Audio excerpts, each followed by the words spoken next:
Start करें वापस से। Good morning. हमने कल कौन सा चैप्टर देखा था? वाह बढ़िया, रजिस्ट्रेशन। अच्छा 22 में कौन से सारे बोले? ठीक है, सबसे पहले तो लिमिट देखा, 10 lakhs for Manipur, Mizoram, Nagaland, Tripura, 20 lakhs for Arunachal Pradesh, Meghalaya, Sikkim, Uttarakhand, Puducherry and Telangana. इसके बाद में अगला 40 lakhs for exclusive goods, 20 lakhs for goods plus services और सिर्फ सर्विसेज, बराबर। इसमें कौन है? All the other states, correct. ठीक है, सबसेक्शन 2 क्या बोलता है ना, एग्जिस्टिंग लॉ में अगर आप रजिस्टर्ड थे, जीएसटी आया तो आपको जीएसटी में भी रजिस्टर करवाना पड़ेगा। ट्रांसफरर अगर ट्रांसफरी को बिजनेस भेज रहा है तो रिजल्टिंग कंपनी को रजिस्ट्रेशन कराना पड़ेगा, ट्रांसफरी को रजिस्ट्रेशन करवाना पड़ेगा, बराबर। ये दोनों भी देख लिया हमने, ठीक है। फिर हमने सेक्शन 24 देखा। 24 में क्या था? Mandatory registration. अच्छा 23 भी देखा था क्या कल हमने? लिखा था क्या आप लोग ने? यस। 23 क्या बोलता था? Persons not liable for registration, correct. मतलब किसको ज़रूरत ही नहीं है। जो मैंडेटरी के एक्सेप्शंस है, क्या वो नॉट लायबल में भी एक हिस्से में आते हैं? यस, ठीक है। तो सेक्शन 24 बता दो क्या क्या है। सबसे पहला तो interstate taxable supply of goods and not services, और गुड्स भी कौन से? Other than notified handicraft goods, बराबर। यस। अगला क्या है? Casual taxable person making taxable supplies other than notified handicraft goods, बराबर। अगला क्या है? Persons who are required to pay tax under RCM, बराबर, इनवर्ट सप्लाई के लिए। यस। इसके बाद में NRTP, NRTP making taxable supplies, correct. अच्छा, TDS deductor, TCS collector, eco liable to पे टीसीएस अंडर सेक्शन 95, बराबर। एक नया एंट्री देखा था, सप्लायर्स, बराबर, अदर देन 95 वाले जो ईसीओ के थ्रू सप्लाई करते हैं लाइबल टू टीसीएस, क्या इनको मैंडेटरी रजिस्ट्रेशन है? यस। इसके कुछ एक्सेप्शंस है क्या? दो। एक तो अगर ये पर्सन सर्विसेज दे रहा है up to 20 lakhs allow, inter हो इंट्रा हो, नोटिफाइड हो तो 10 लाख, बराबर। यस। और अगर कोई गुड्स दे रहा है तो इंट्रा स्टेट अलाउ, बराबर, up to the threshold limit, उसके ऊपर गया तो रजिस्ट्रेशन मैंडेटरी, बराबर। यस। नेक्स्ट है person making taxable supply on behalf of another taxable person, correct. Yes.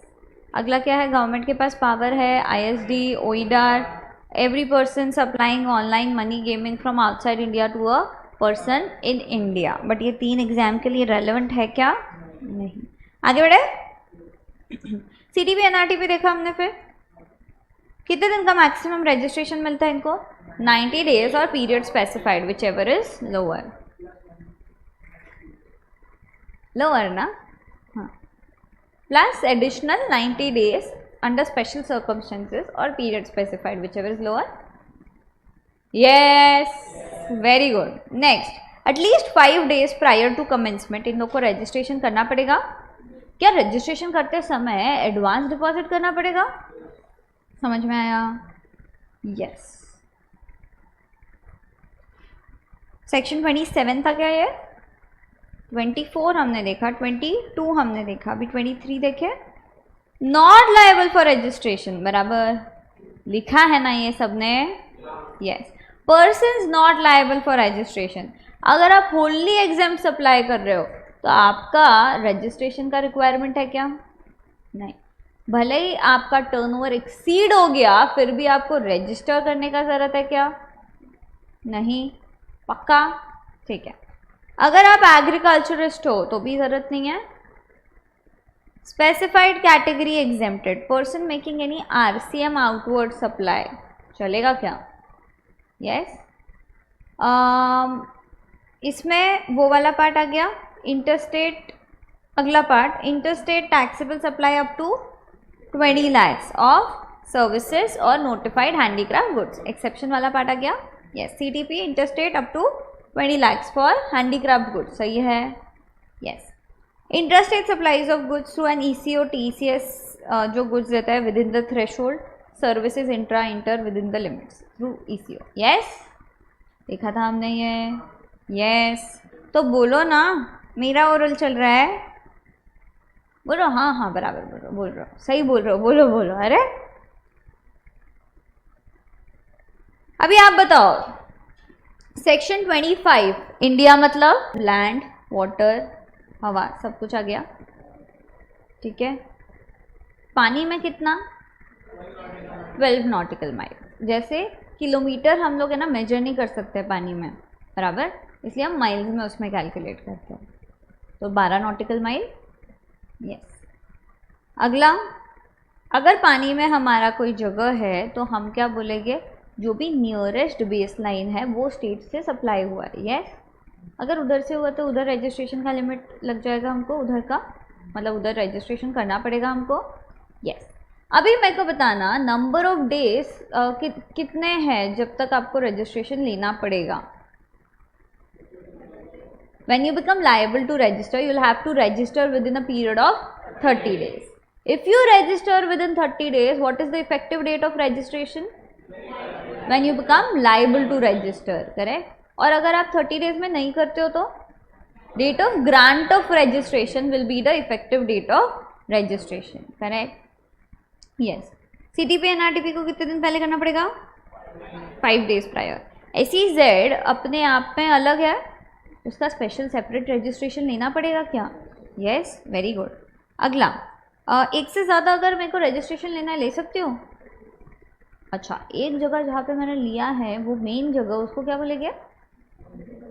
Principal place of business. जो छोटू मोटू दूसरी ब्रांचेस है उनको क्या बोलेंगे? Additional place of business. क्या किसी के दिमाग में क्वेश्चन आया प्लेस ऑफ बिजनेस मतलब क्या होता है? ठीक है, देखिए.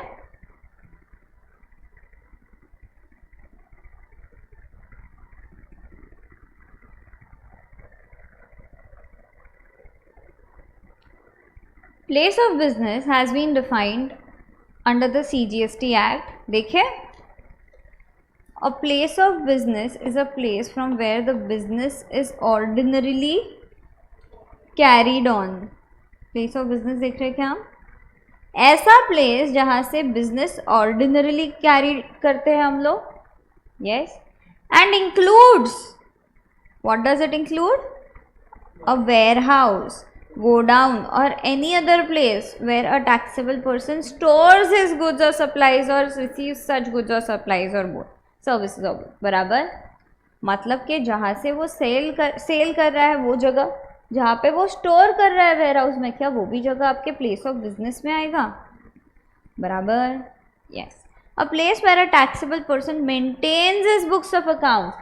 जहाँ पे आप आपकी बुक्स ऑफ अकाउंट्स भी रख रहे हो, क्या वो भी आपका प्लेस ऑफ बिजनेस है? Yes. A place where a taxable person is engaged in business through an agent by whatever name called. जहाँ से अपना एजेंट बेच रहा है वो भी क्या प्लेस ऑफ बिजनेस है? Yes. समझा?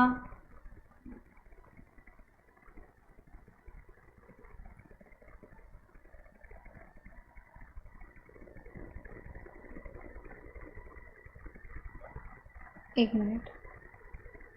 तो क्वेश्चन है, आंसर करना. हाँ. P Limited has its registered office under the Companies Act 2013 in the state of Maharashtra. कहाँ पे इनका office? From where it ordinarily carries on its business of taxable goods. जहाँ से ये बेचता है goods. Yes. It also has a warehouse in the state of Telangana for storing said goods. What will be the place of business of P Limited under the GST law? What will be the place of business पूछा है. Place of business मतलब जहाँ से वो business करता है, जहाँ पे उसका वेयर हाउस या स्टोर किया हुआ गुड्स है, या तो उसके बुक्स ऑफ अकाउंट्स रखे हुए हैं, करेक्ट, या उसका एजेंट उधर से सप्लाई करता है. तो इसका आंसर क्या आएगा? बोथ. समझा? यस. जब हम प्रिंसिपल प्लेस ऑफ बिजनेस बोलते हैं, एडिशनल प्लेस ऑफ बिजनेस बोलते हैं, इसमें क्या कॉमन चीज प्लेस ऑफ बिजनेस है? यस. ये हो गया हमारा. अच्छा, taxable person the person who registers और is liable to register, yes. 25 में हमने बोला 30 डेज पहले करना पड़ेगा। CTP NRTP है तो 5 डेज पहले।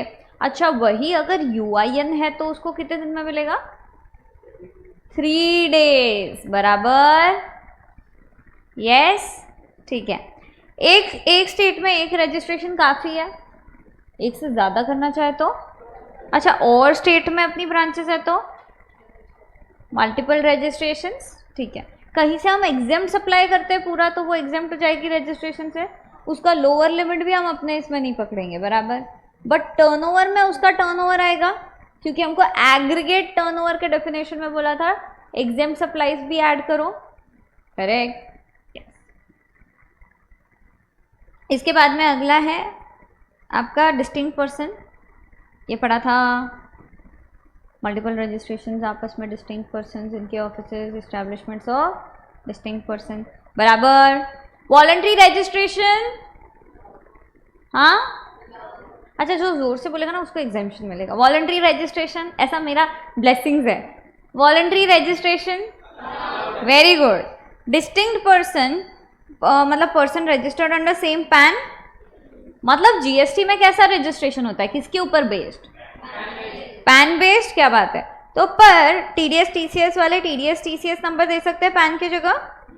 अच्छा, कुछ लोगों को पैन नहीं भी दिया तो चलेगा, ये एक्सेप्शन किसको मिलता है?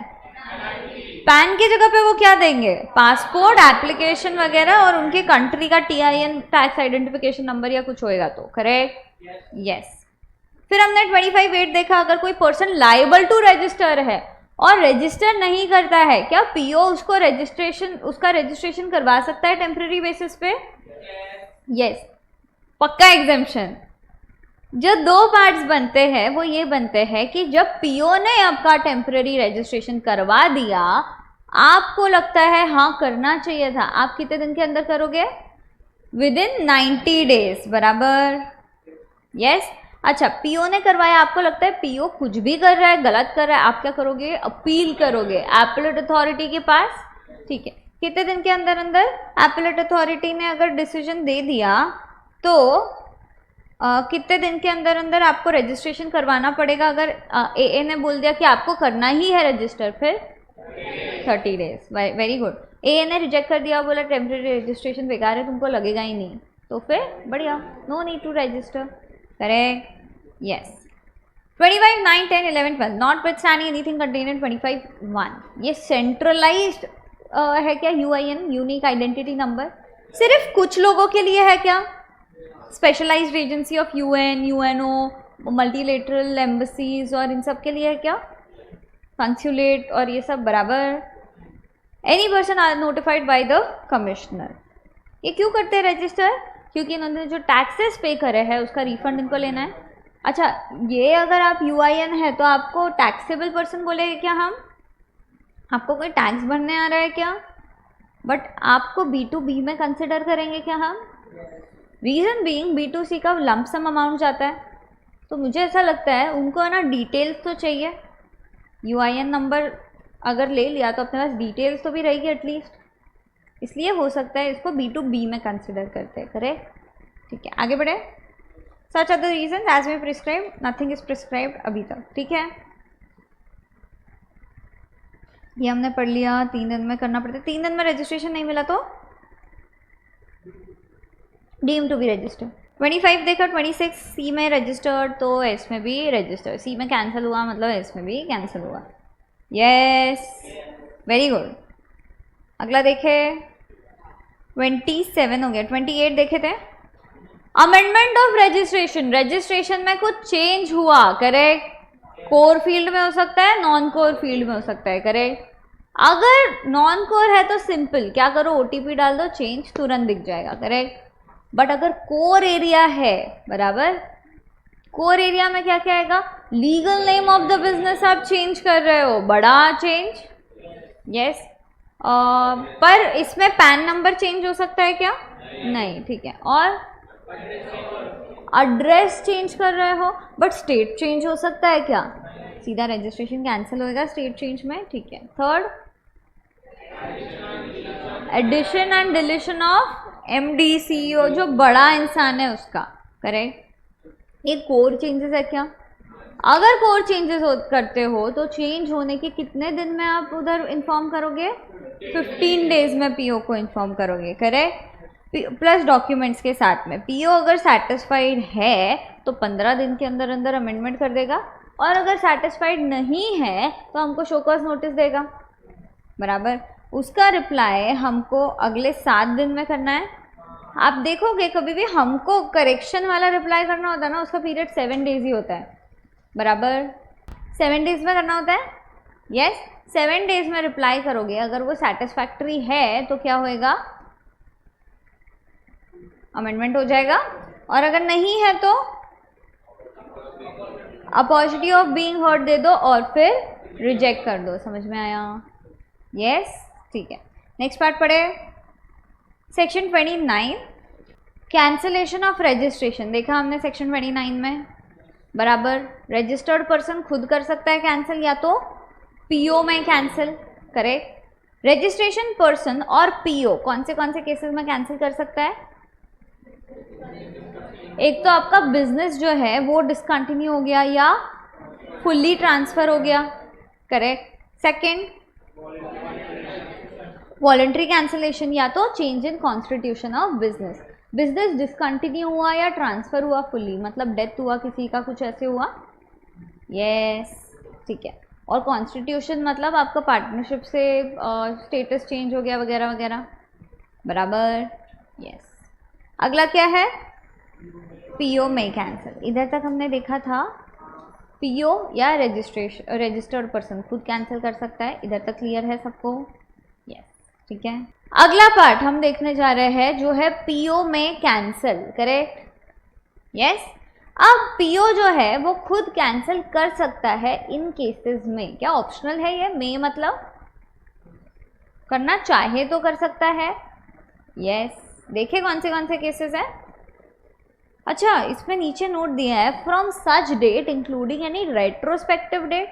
मतलब पीओ जो है ये आपका रजिस्ट्रेशन कैंसिल रेट्रोस्पेक्टिवली भी कर सकता है।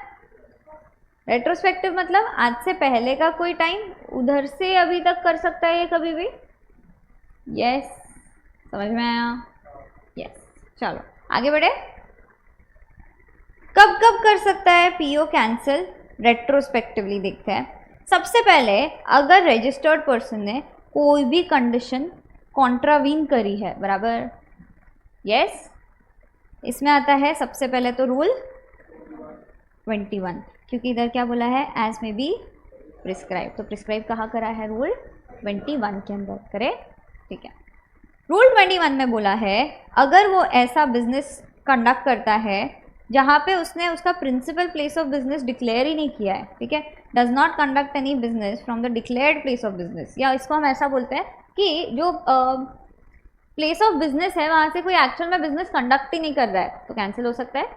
सेम हर्षद मेहता वाला case, correct. Second, invoice without, बराबर, मतलब फेक इनवॉइस, परफेक्ट, इनवॉइस हुआ है बट सप्लाई हुआ ही नहीं है, करेक्ट।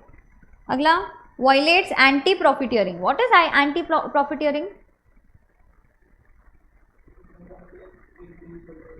एंटी प्रॉफिटियरिंग है ना, एक अलग से कंसेप्ट है, ठीक है। ये क्या बोलता है कि लोग क्या करेंगे, लोग ऐसा कर सकते हैं कि 18% जीएसटी चार्ज करेंगे। कस्टमर को हर एक आइटम का रेट थोड़ी ना पता होता है, ठीक है। सप्लायर क्या करेगा, 5% जो है उस पर ओरिजिनल है वो पे कर देगा, बाकी 13% पॉकेट में गया, यस। कभी कभी ऐसा हो जाता है गलती से टैक्स कलेक्ट हो जाता है, हमको पता ही नहीं, रेट चेंज हो गया। कभी कभी कोई आइटम एग्जेम्प्ट हो गया, हम टैक्सेबल बोल के कलेक्ट ही कर रहे हैं, हमको पता चला रही है तो एग्जाम था, पे ही नहीं किया गवर्नमेंट को टैक्स। क्या हम टैक्स से अपना प्रॉफिट बना रहे हैं? यस। तो ये करने अगर कोई करता है तो उसके लिए एंटी प्रॉफिटियरिंग के कुछ मेजर्स लिए गए हैं। आपने अगर वो मेजर्स को वॉयलेट करा तो आपका रजिस्ट्रेशन भी कैंसिल हो सकता है, समझा? यस, हर्षाली बीच में आना। नेक्स्ट पार्ट, बैंक डिटेल्स अगर सेक्शन 10A में आपने अपडेट नहीं करी है, हमने देखा था 10A के बारे में, हम बोले थे रजिस्ट्रेशन में वापस देखेंगे, 10A क्या होता है, आपको आपका जैसे ही रजिस्ट्रेशन मिल जाता है उसके 30 डेज के अंदर अंदर बैंक डिटेल्स अपडेट करनी है, करेक्ट करेक्ट यस। और अगर आपका GSTR 1 फाइलिंग का डेट आ चुका है तो उसके पहले करनी पड़ेगी, क्योंकि रिटर्न्स फाइलिंग का तो डेट आ गया है, तो हमको बोला गया 30 डेज और due date of GSTR 1, first GSTR 1 filing, वैसा विच एवर इज अर्लियर, समझा? यस ठीक है। इसके बाद में अगला है ITC, आपने सेक्शन 16 के हिसाब से नहीं लिया है, 16 याद है ना, उसके हिसाब से नहीं लिया है तो इधर आ जाओगे। 86B को फॉलो नहीं करा है, 86B याद है, वेरी गुड, क्लैप करना एक बार। 1% टैक्स जो है किससे पे करना पड़ेगा, कैश लेजर से। अगर कोई भी मंथ का टर्नओवर 50 लाख को क्रॉस किया तो यस। अगला क्या है, GSTR 1 में डेटा ज़्यादा गया है, अच्छा आपके इसमें अमेंडमेंट हो गया है तो ये वाला आपको एप्लीकेबल हो जाता है। हाँ, GSTR 1 और 1A is more than GSTR 3B, समझ में आया? Violates the provision of third and fourth proviso to rule 23, समझा? यस, एक बार मॉड्यूल जब पढ़ोगे तब देख लेना क्या है इसमें, ठीक है? आगे बढ़े। सबसे पहला चीज़ हमने देखा, अगर कोई कॉन्ट्रावीन करता है प्रिस्क्राइब प्रोविजंस तो आपका रजिस्ट्रेशन PO कैंसिल कर सकता है। कॉन्ट्रावीन में इनवॉइस है पर सप्लाई नहीं, प्रिंसिपल प्लेस ऑफ बिजनेस से कुछ हो ही नहीं रहा है, ITC गलत लिया है, सेक्शन 16 को नहीं फॉलो किया है, एंटी प्रॉफिटियरिंग को वॉयलेट करा है, बराबर। एंटी प्रॉफिटियरिंग मतलब प्रॉफिटियरिंग नहीं करना, उसको वॉयलेट किया है मतलब करना है, ठीक है। और 86B को फॉलो नहीं करा है, फेक इनवॉइसेस के रहे इशू, और 1 में ज़्यादा है, 3B में कम है। बैंक डिटेल्स आपने 10A के हिसाब से नहीं फर्निश करी है, रूल 23(1) को कॉन्ट्रावीन किया है, यस वेरी गुड। सेकंड क्या है, वॉलंटरी रजिस्ट्रेशन लिया बट 6 महीने के अंदर अंदर बिजनेस ही चालू नहीं किया, क्या PO को अथॉरिटी है कैंसिल करने का? Yes. Next, fraud, wilful misstatement और सप्रेशन ऑफ फैक्ट से रजिस्ट्रेशन लिया, ठीक है, तो कैंसिल हो सकता है, यस। रिटर्न्स नॉट फाइल्ड, आपने ना कुछ कुछ रिटर्न्स फाइल नहीं करे, हमने क्या किया है ना, ये मॉड्यूल में पॉइंट्स अलग अलग दिए, उसको कंपाइल करके एक साथ डाला है, ठीक है। तो देखिए, कंटिन्यूस 6 मंथ्स अगर मंथली है तो क्या इधर सब 6 महीने दिख रहा है क्या हमको? रजिस्ट्रेशन लिया वॉलंटरी बट बिजनेस चालू नहीं किया, कितने पीरियड तक? 6 मंथ्स तक, कैंसिलेशन हो सकता है। रिटर्न फाइल नहीं किया, कितने टाइम तक? कंटिन्यूसली 6 मंथ्स तक। अच्छा, मंथ्स को क्वार्टर में कन्वर्ट करो 6 महीनों के, तो कितने क्वार्टर बनेंगे? तो अगर क्वार्टरली रिटर्न हो तो 2 टैक्स पीरियड्स, बराबर, yes. Composition tax payer due date के 3 मंथ्स तक रिटर्न फाइल नहीं किया, कैंसिलेशन हो सकता है। क्या हमने उसमें लिखा था क्या रिटर्न्स टॉपिक में? यस, कि अगर कॉम्पोजिशन 3 मंथ्स के अंदर अंदर नहीं करता है from the due date, PO उसका रजिस्ट्रेशन भी कैंसिल करने का अथॉरिटी रखता है, समझा? तो ये कुछ केसेस है जहाँ पे PO आपका रजिस्ट्रेशन कैंसिल करता है, बट रजिस्टर्ड पर्सन को अपॉर्चुनिटी ऑफ बीइंग हर्ड देना पड़ेगा, उसके बिना कैंसिल होएगा क्या? नहीं, समझा? Yes. A person to whom UIN is granted cannot apply for cancellation of registration. UIN जिसको मिला है वो खुद अप्लाई नहीं कर सकता है रजिस्ट्रेशन के लिए, समझ में आया?